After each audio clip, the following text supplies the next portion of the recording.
بسم اللہ الرحمن الرحیم۔ ناظرین اکرام، حضرت بلال حبشی رضی اللہ تعالی عنہ سے کون نہیں واقف؟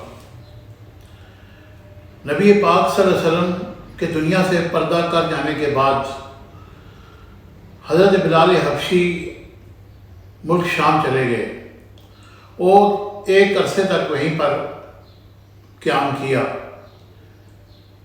ایک دن رات کے وقت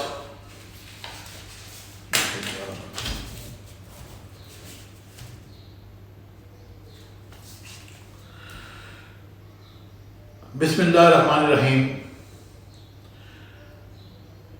ناظرین اکرام، آج میں آپ کے سامنے ایک سچا واقعہ ایک عاشق رسول کا بیان کرنے جا رہا ہوں۔ ان سے کون نہیں واقف؟ ان کی اذان تو عرش پر اللہ بھی سنتا تھا۔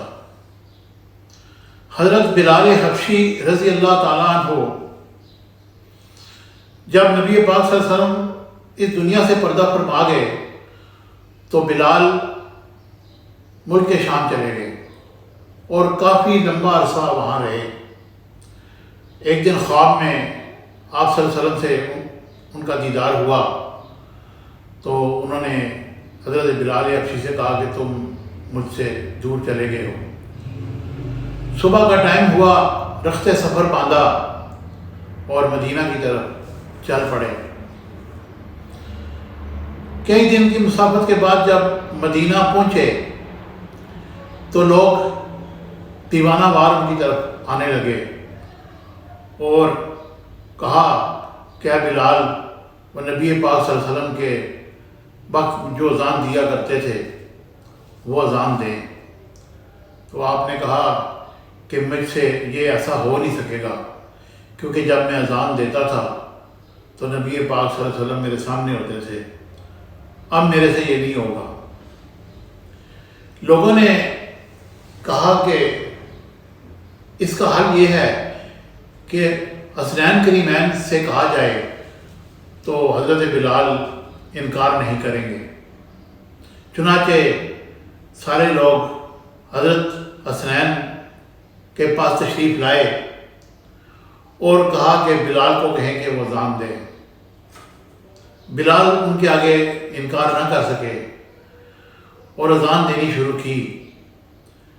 جب اذان یہاں پر پہنچی کہ اشہد ان محمد رسول اللہ، لوگ زار و قطار ہونے لگ گئے۔ حضرت بلال حبشی سے برداشت نہ ہوا کیونکہ ممبر رسول خالی تھا۔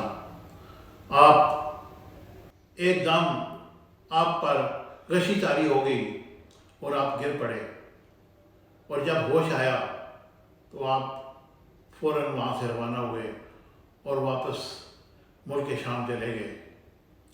یہ تھا وہ نبی پاک کا عشق جو حضرت بلال کی ایک ایک رگ میں تھا۔ تو اس لیے اللہ پاک ہمیں بھی حضرت بلال جیسا عشق عطا فرمائے۔ امید ہے کہ میری یہ ویڈیو آپ کو پسند آئے گی۔ Thank you very much.